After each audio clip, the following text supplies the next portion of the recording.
गुजरात कांग्रेस पर पार्टी के नेता राहुल गांधी के दिए बयान के बाद राजनीति गर्मा गई है।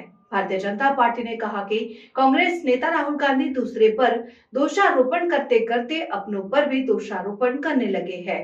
बीजेपी नेता सुधांशु त्रिवेदी ने कहा कि अपनी पार्टी के लोगों को पब्लिकली अपमानित करना यह केवल राहुल गांधी और कांग्रेस पार्टी ही कर सकती है। उन्होंने पूछा कि राहुल गांधी जब विदेश जाते हैं तो किस किस से मिलते हैं। भारत की राजनीति के चिर युवा नेता जो गुजरात चुनाव के दौरान संभवतः एक भी सभा करने के लिए गुजरात नहीं गए, जो कांग्रेस पार्टी के 140 साल के इतिहास के सर्वाधिक असफल अध्यक्ष हैं, वो गुजरात कांग्रेस में सफलता का मूल मंत्र सिखाने के लिए कार्यकर्ताओं की बैठक ले रहे थे। और यद्यपि यह कांग्रेस पार्टी का नितांत अंदरूनी मामला है, परंतु उनके द्वारा दिए गए बयान निश्चित रूप से एक बार फिर कांग्रेस की आंतरिक दुर्गति और राहुल गांधी जी की विचित्र मनः स्थिति दोनों को ही इंगित करता है। श्री राहुल गांधी जी ने कहा कि कांग्रेस में दो प्रकार के लोग हैं, परंतु मैं कोई इससे मिला हुआ है, कोई उससे मिला हुआ है। मुझे लगता है अपनी पार्टी के लोगों को पब्लिकली ह्यूमिलिएट करने का ऐसा उदाहरण कभी देखने को नहीं मिलेगा।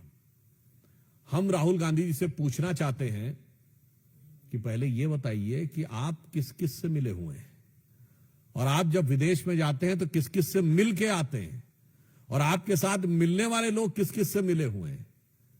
और जब से सोनिया जी और राहुल जी का दौर आया है, तब से ही गुजरात में कांग्रेस की स्थिति ज्यादा खराब हुई है। आप अनेक संदिग्ध संस्थाओं से मिले हुए प्रतीत होते हैं। जिस प्रकार के संपर्क निकलकर सामने आते हैं, मुझे लगता है कि आज प्रश्न यह ज्यादा महत्वपूर्ण है कि कांग्रेस पार्टी का सर्वोच्च नेतृत्व किस किस से मिला हुआ है और विदेश में जाकर किस किस से मिलने आता है। मैं सिर्फ उनको याद दिलाना चाहता हूं कि गुजरात में जहां से हमारे प्रधानमंत्री श्री नरेंद्र मोदी जी भी हैं, उन्होंने सरदार पटेल की सबसे ऊंची प्रतिमा, विश्व की सबसे ऊंची प्रतिमा बनाई, और आज तक गांधी परिवार या कांग्रेस का कोई भी नेता वहां पर देखने भी नहीं गया। यह इस बात का प्रमाण है कि अपने नेताओं के प्रति भी इनका सम्मान बदल जाता है यदि उन्हें वास्तविक सम्मान मिल जाए। और राहुल गांधी जी ने यह भी कहा कि कोई जंजीर से बंधा हुआ है। वैसे तो अब वो अपने जिन भी नेताओं के बारे में टिप्पणी कर रहे हैं कि वो बंधे हुए हैं, अब वो शेर हैं या कोई और हैं, जंजीर से बंधे हुए हैं। हाँ, ये बात सही है कि वो परिवारवाद की जंजीर ना हो तो पता नहीं कितने लोग छोड़कर जाने की बना स्थिति में तैयार हो जाए। मुझे लगता है, याद दिलाना चाहता हूं, सरदार सरोवर प्रोजेक्ट में जो लोग उनके विरोध में खड़े थे, धुर वामपंथी और नक्सलियों के समर्थन करने वाले लोग, वो सब राहुल गांधी जी के साथ थे। और राहुल गांधी जी ने कहा कि वो न शर्म से कह रहे हैं, न डर से कह रहे हैं। तो मैं पूछना चाहता हूं, 2022 के चुनाव में कितनी सभाएं की थी राहुल गांधी जी ने आके?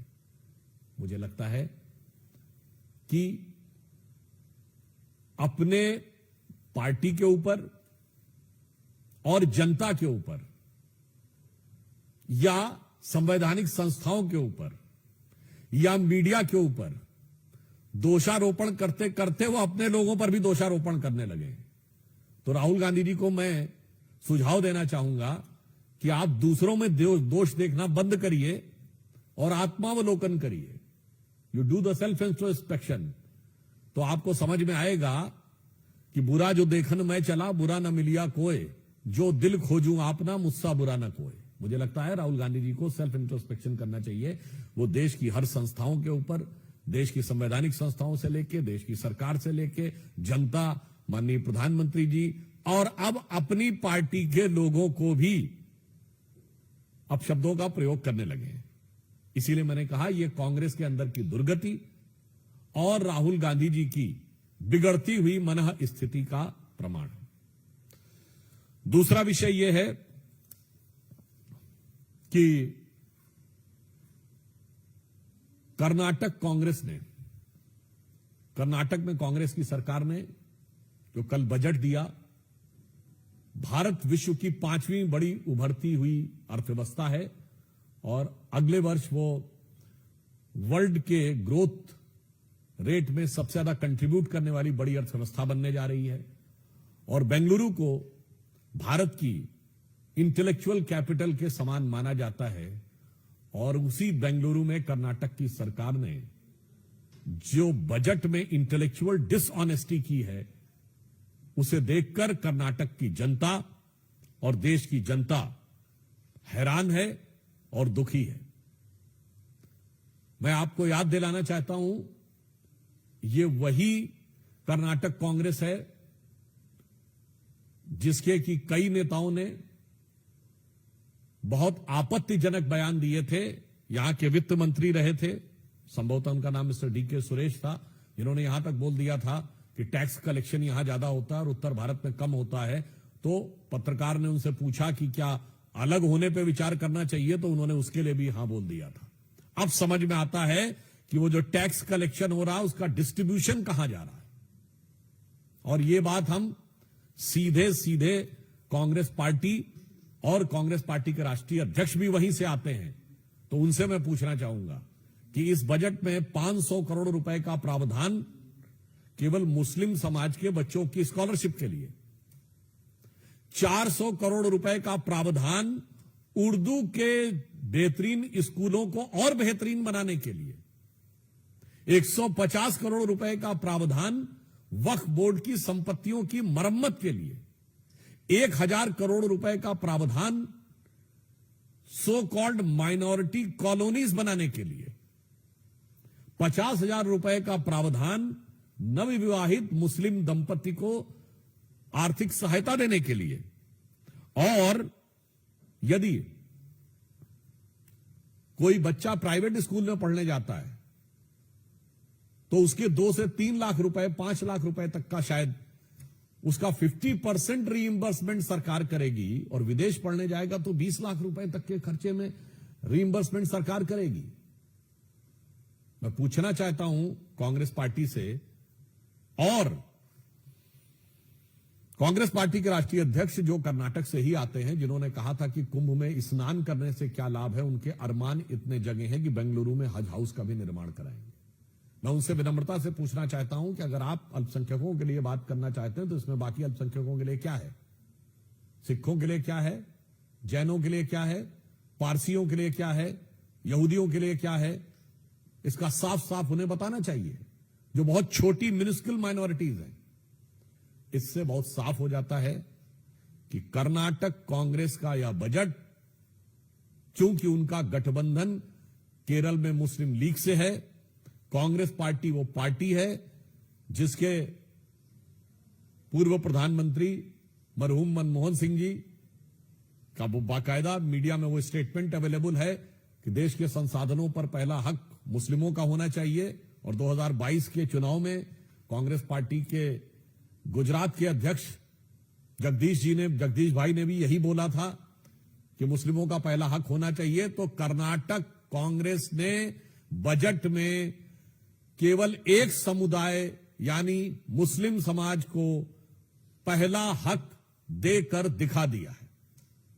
उसने साफ कर दिया है कि बाकी सब दोयम दर्जे के हैं। केरल में उनका मुस्लिम लीग से गठबंधन है, तो अब लगता है कि कांग्रेस की मानसिकता जो पहले से ही एक पक्षी एकांगी थी, अब उस पर पूरा लीगी प्रभाव आता जा रहा है। इसलिए कर्नाटक के बजट को यदि लीगी बजट कहा जाए तो अतिशयोक्ति न होगी। तो मैं कांग्रेस से पूछना चाहता हूं कि कर्नाटक का यह बजट आपने क्या मुस्लिम लीग के प्रभाव में दिया है, और या केरल में अगले साल होने वाले चुनावों को ध्यान में रखते हुए कर्नाटक के टैक्स पेयर के पैसे से आपने केरल में अपने गठबंधन सहयोगी को संतुष्ट करने का प्रयास किया है। और तीसरे बिंदु पे जहां से प्रारंभ किया था वही मैं कहना चाहूंगा, राहुल गांधी जी ने गुजरात में कहा कि कांग्रेस के 2 बड़े नेता हुए गुजरात से, सरदार वल्लभ भाई पटेल और महात्मा गांधी। निश्चित रूप से हम सबके आदरणीय हैं और सरदार वल्लभ भाई पटेल एक नेशन के आर्किटेक्ट थे, परंतु शायद राहुल गांधी जी भूल गए कि कांग्रेस के एक और नेता थे जो पहले कांग्रेस के थे, बाद में उन्होंने लीग बना ली थी, वो भी गुजरात से ही थे, मोहम्मद अली जिन्ना। तो आज की कांग्रेस सरदार पटेल के आदर्शों से कोसों दूर है, महात्मा गांधी के आदर्शों से कोसों दूर है और मोहम्मद अली जिन्ना के आदर्शों को आत्मसात कर कर बैठी हुई है। यह गुजरात से लेकर कर्नाटक तक और कर्नाटक से लेकर केरल तक और वहां से लेकर इनके तमाम गठबंधन सहयोगियों के बयानों से, बजट के प्रावधानों से साफ साफ स्पष्ट दिखाई पड़ रहा है। इसलिए हम देश की जनता से कहना चाहते हैं कि कांग्रेस पार्टी, ऐसा प्रतीत होता है कि सबकी आलोचना करते हुए अपनों की भी आलोचना करने लगी है और कर्नाटक के बजट ने बिल्कुल साफ कर दिया है कि किसी दौर में जो मुस्लिम लीग का स्थान था विभाजन से पहले के दौर में, अब भारत की राजनीति में वह स्पेस कांग्रेस पार्टी लेती चली जा रही है और यह सुविचारित तरीके से यह उनका विचार है। जो रामलला को प्रणाम करने अयोध्या नहीं गए, जो कुंभ में स्नान करने प्रयागराज नहीं गए, उन्होंने ही कर्नाटक के बजट में सारे प्रावधान करके अपने अरमानों को पूरी बेबाकी के साथ भारत की जनता के सामने रख दिया है। धन्यवाद। अगर आपने हमारा अभी तक चैनल सब्सक्राइब नहीं किया है तो कृपया चैनल सब्सक्राइब कर लें, लाइक करें, शेयर करें, कमेंट करें। तो मिलते हैं फिर किसी और खबरों के साथ। नमस्कार।